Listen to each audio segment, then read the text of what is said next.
السلام علیکم، ABN news کے ساتھ میں ہوں فیاض محسن۔ ہیڈ لائنز آپ نے جانی، سب سے پہلے آپ کو عام خبر سے اپڈیٹ کریں گے۔ وزیر اعظم شہباز شریف سعودی عرب پہنچ گئے۔ گورنر جدہ شہزادہ سعود بن عبداللہ بن جلوی نے وزیر اعظم کا استقبال کیا۔ شہباز شریف کے ہمراہ اعلیٰ سطح کا پاکستانی وفد بھی سعودی عرب پہنچا۔ نائب وزیر اعظم اور وزیر خارجہ محمد اسحاق ڈار، فیلڈ مارشل سید عاصم منیر، وفاقی وزراء خواجہ محمد آصف، عطا اللہ تارڑ اور معاون خصوصی طارق فاطمی بھی وزیر اعظم کے دورے میں ان کے ہمراہ ہیں۔ وزیر اعظم سعودی ولی عہد اور وزیر اعظم شہزادہ محمد بن سلمان سے ملاقات بھی کریں گے۔ پاکستان اور سعودی عرب کے مابین دیرینہ برادرانہ تعلقات اور شراکت داری کو مزید مضبوط کرنے اور خطے کی صورتحال پر تبادلہ خیال ہوگا۔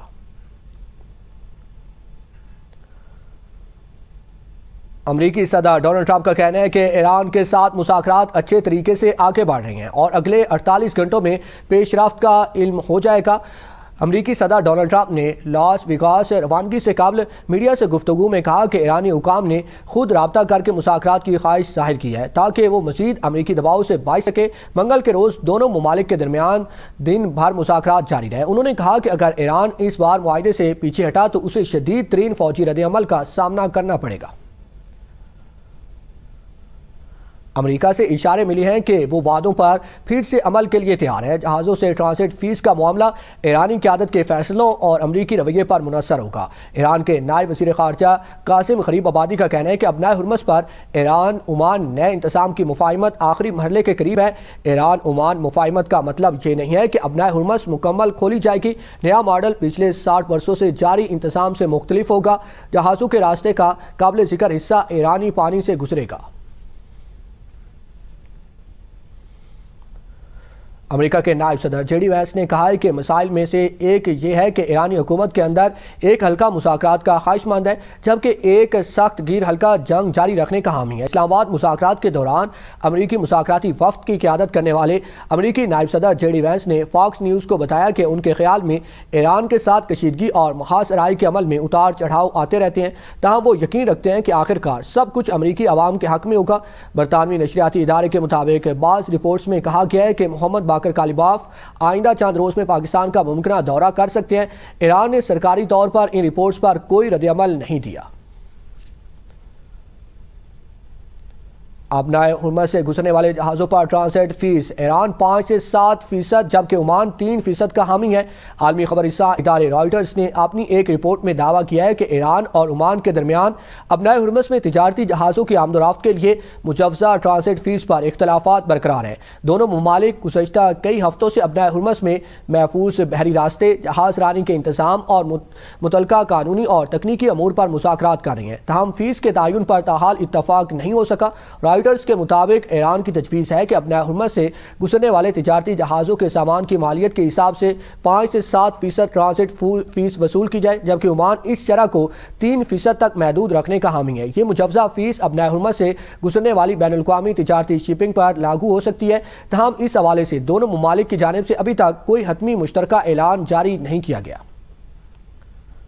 خبروں کا سلسلہ آگے بڑھائیں گے اور آپ کو بتائیں کہ وزیر اعلیٰ سندھ مراد علی شاہ نے کہا ہے کہ سندھ اسمبلی متعدد بار نئے صوبے کے قیام کی متفقہ مخالفت کر چکی ہے اور فی الحال سندھ کی تقسیم سے متعلق کسی تبدیلی کا امکان نہیں ہے۔ انہوں نے کہا کہ اس معاملے کو غیر ضروری طور پر متنازع نہ بنایا جائے کیونکہ نئے صوبوں کے قیام کا طریقہ آئین میں واضح ہے اور متعلقہ اسمبلی کی منظوری کے بغیر ایسا ممکن نہیں ہے۔ کراچی میں سندھ ایگرو کول مائن کمپنی کے زیر اہتمام پاکستان کی پہلی مائننگ ٹیکنیکل کانفرنس میں شرکت کے بعد میڈیا سے گفتگو کرتے ہوئے وزیر اعلیٰ سندھ نے کہا ہے کہ تھارکول منصوبہ پاکستان کا کامیاب ترین مائننگ ماڈل بن چکا ہے جسے ملک میں اپنانے کی ضرورت ہے۔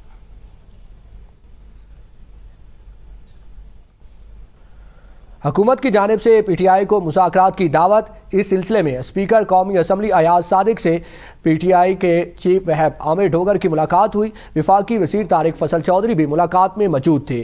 حکومت کی جانب سے PTI کو مذاکرات کی دعوت۔ وزیر اعظم کے اپوزیشن لیڈر کو مذاکرات کی دعوت موجود ہے۔ حکومت کا موقف کہ اپوزیشن مذاکرات کی دعوت کو سنجیدہ لے۔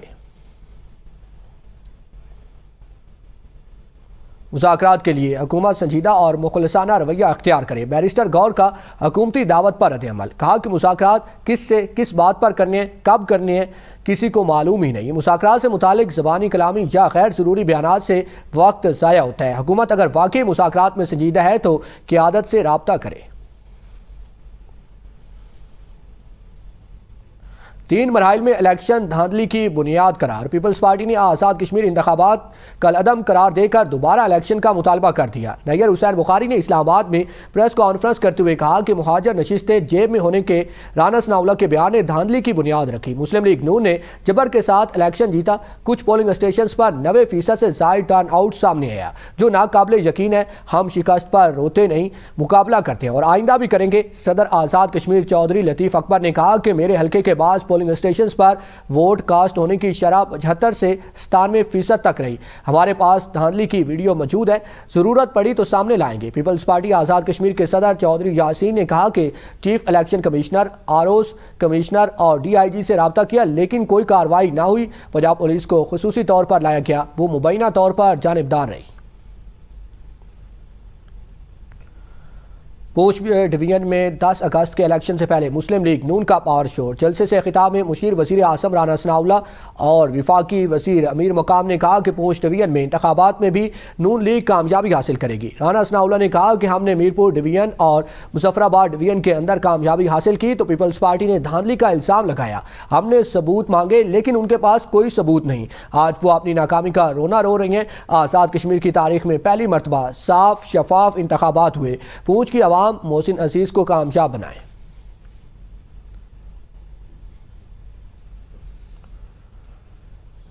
سینیٹر طلعت محمود نے اے بی این نیوز سے خصوصی گفتگو کرتے ہوئے کہا ہے کہ ملک میں نئے صوبے بننے چاہیے تابی حالات بہتر ہوں گے۔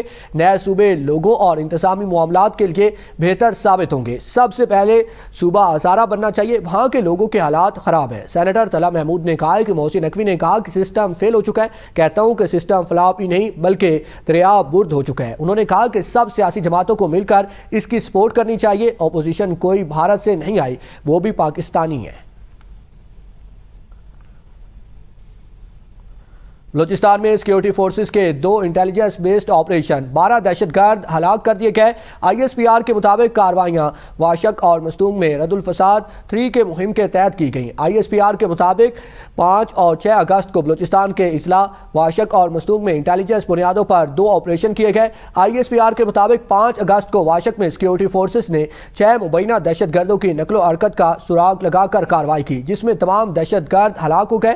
6 اگست کو مستونگ میں ایک اور انٹیلیجنس بیسڈ آپریشن کے دوران شدید فائرنگ کے تبادلے میں مزید 6 دہشت گرد ہلاک ہوئے، ٹھکانہ بھی تباہ کر دیا گیا۔ آئی ایس پی آر کا کہنا ہے کہ عزم استحکام کے تحت سیکیورٹی فورسز اور قانون نافذ کرنے والے ادارے ملک سے بیرونی سرپرستی میں ہونے والی دہشت گردی کے خاتمے کے لیے کارروائیاں جاری رکھیں گے۔